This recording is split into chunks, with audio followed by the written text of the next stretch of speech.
मैं कुछ बातें आपके सामने रखूंगा जो मुझे उम्मीद है कि आपके भी काम आएंगी, बच्चों के भी काम आएंगी और स्कूल के भी काम आएंगी। सबसे पहले मैं आपको बताना चाहता हूं स्कूल के बारे में।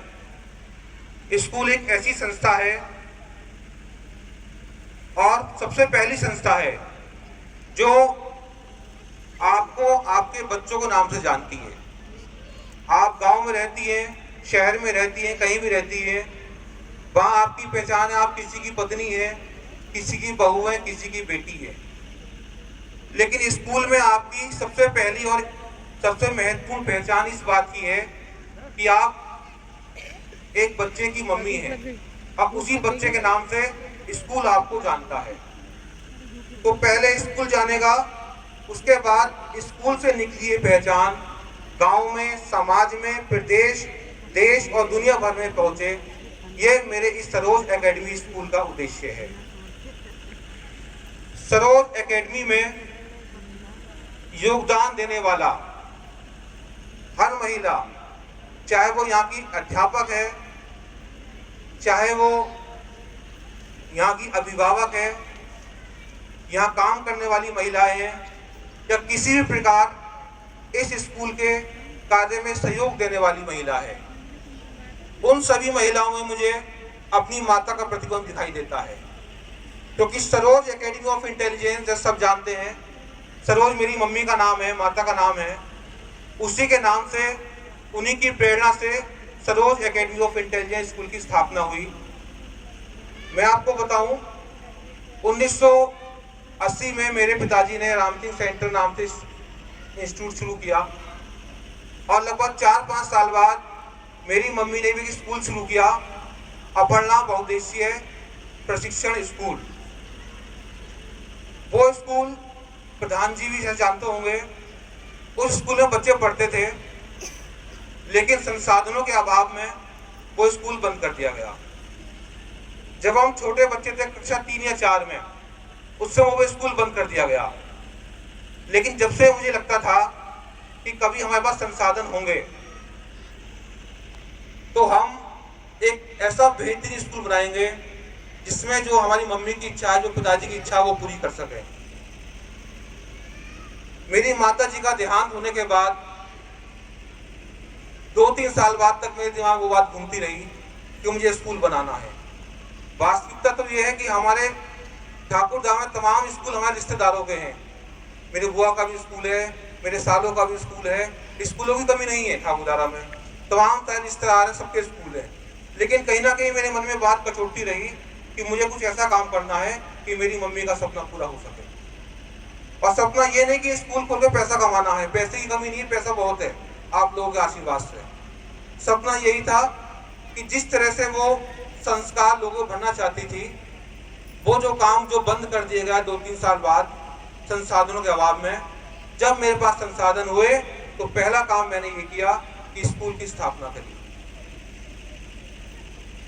तो जो भी व्यक्ति इस स्कूल की स्थापना में मेरा सहयोग करता है, मुझे ऐसा महसूस होता है हर महिला में कि कहीं ना कहीं वो मेरी माँ है और मेरी माँ के रूप में मेरे इस कार्य में अपना योगदान दे रही है। अब स्कूल बना, स्कूल बने हुए लगभग 3 साल हुए, 1.5-2 साल हमने लॉकडाउन में गवा दिए। फिर हम स्कूल के रूप में खड़े हुए। हमने जब लॉकडाउन के बाद स्कूल में आए तो देखा जो बच्चों पढ़ाया था सब गुल हो गया, बिल्कुल जीरो हो गए। फिर हमने हिम्मत नहीं हारी, मैं फिर शुरुआत करते हैं, क्योंकि जो मेरा उद्देश्य है, मुझे लगता नहीं कि वो आम हर स्कूल का उद्देश्य रहा होगा। बड़ी बड़ी बातें करना मंच से बड़ा आसान काम है, लेकिन उद्देश्य को पूरा कर पाना एक बड़े ही संकल्प का काम है।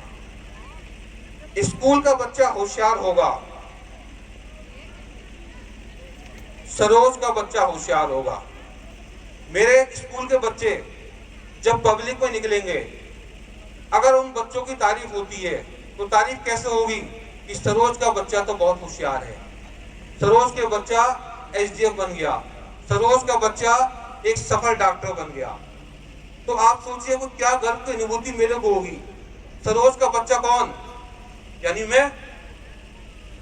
जो काम मैं नहीं कर पाया, अगर वो आपके माध्यम से मैं करा पाता हूं, तो कहीं ना कहीं वो भी मेरी मम्मी का उद्देश्य का पूरा होता है।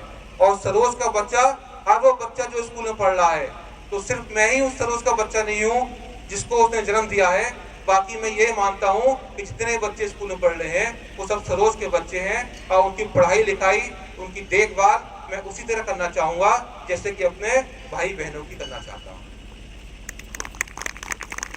तो इसलिए सरोज का बच्चा अगर खराब होगा तो ग्लानि भाव मेरे मन में ही भरेगा कि यार मेरे भाई, मेरा बहन गलत आचरण कर रहा है, गलत व्यवहार कर रहा है, जीवन में नाकामयाब है, तो कहीं ना कहीं वो बात मेरे मन को भी कचोटी।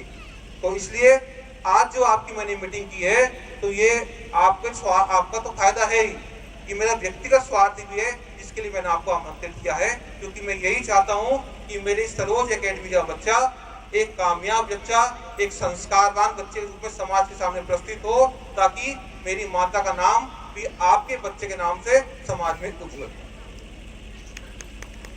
अब मैंने जो आपको यहाँ बुलाया उसके पीछे कारण क्या है? आपका बच्चा मेरे स्कूल में 6 घंटे रहता है। दूसरे शब्दों में अगर बात करूं,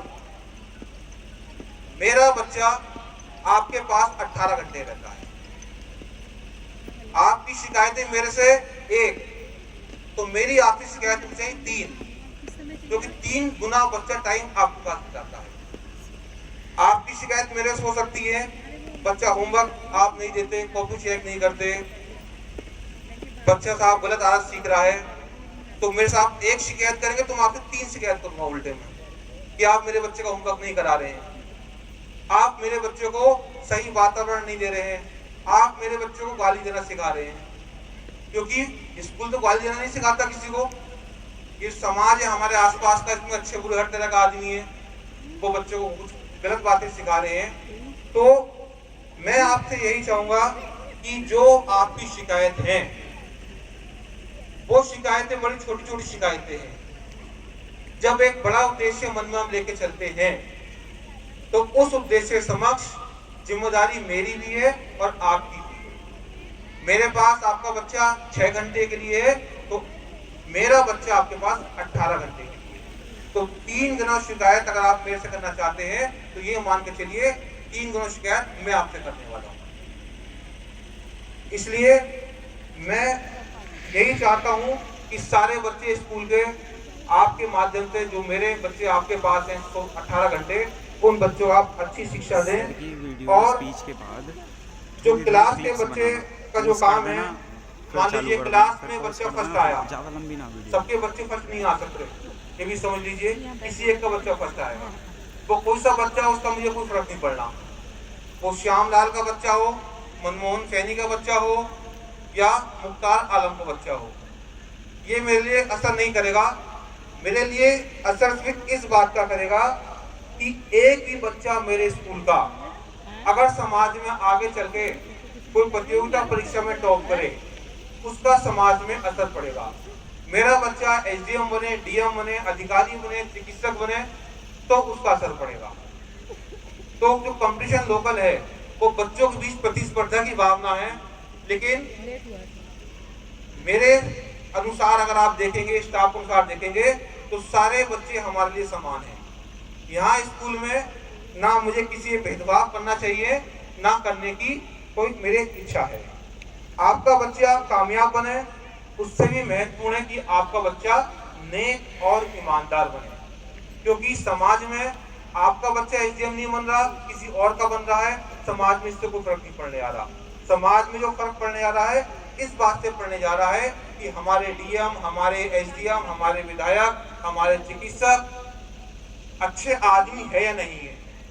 अगर वो अच्छे आदमी होंगे तो समाज के काम आएंगे, और वो अच्छे आदमी नहीं होंगे तो वो आपके बच्चे हो, आपके पड़ोसी बच्चे हो, किसी के हो, इसका समाज में कोई भी फर्क नहीं पड़ना।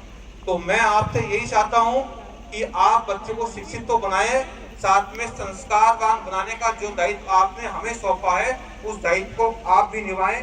बच्चे को परोपकार की भावना करना सिखाएं, संग्रह करने के साथ की अपेक्षा बच्चे को बांटना सिखाएं। हमारे देश की संस्कृति रही है कि जो बांट के चलता है जीवन में, वो हमेशा कामयाब होता है, और जो संग्रह की भावना से काम करता है उसका धन या उसके गुण धीरे धीरे कम होते जाते हैं। तो बच्चे को आपको संग्रह करने के स्थान पर परोपकार की भावना के साथ बांटना भी सिखाना चाहिए। हमारे देश में हर्षवर्धन राजा रहे, कनिष्क राजा रहे, सम्राट अशोक रहे, इन सब का ये गुण था कि अपने जब राज्य करते थे तो हर 12 साल बाद जो भी इनका राज्य में संग्रह होता था उसको वो दान दे दिया करते थे। तो दान की परंपरा बहुत देश हमारे में रही है। तो बहुत सारी बातें आपसे करनी है, इसलिए आपको बुलाया गया था। गुड पेरेंटिंग इस सब्जेक्ट आपके सामने लिखा है। गुड पेरेंटिंग क्या है?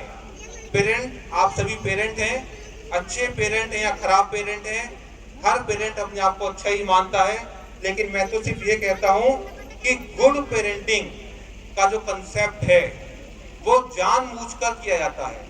अच्छा पेरेंट जानबूझ के बना जाता है, और खराब पेरेंट या बैड पेरेंट आप अनजाने में भी बन जाते हैं। कभी कभी क्या होता है, हमें मालूम नहीं होता कि हम कैसे पेरेंट हैं।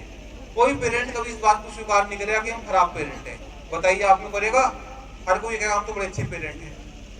तो जानबूझ के तो आप गुड पेरेंट बन सकते हैं, और खराब पेरेंट बनने के लिए आप कोई प्रयास नहीं करना, कोई भी खराब पेरेंट बन सकता है।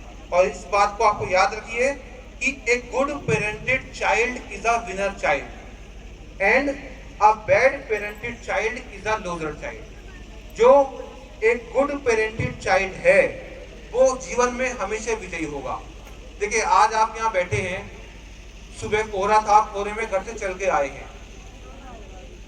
मैं चाहता हूं कि आप स्कूल से जब जाएं इस प्रोग्राम के बाद में तो कुछ लेके जाएं। लेके जाने का मतलब ये नहीं कि आपको सबको मैं मिठाई बांट दूं, कपड़े बांट दूं। कुछ ऐसे सकारात्मक विचार लेके जाएं जो आपके और आपके बच्चों के काम आए।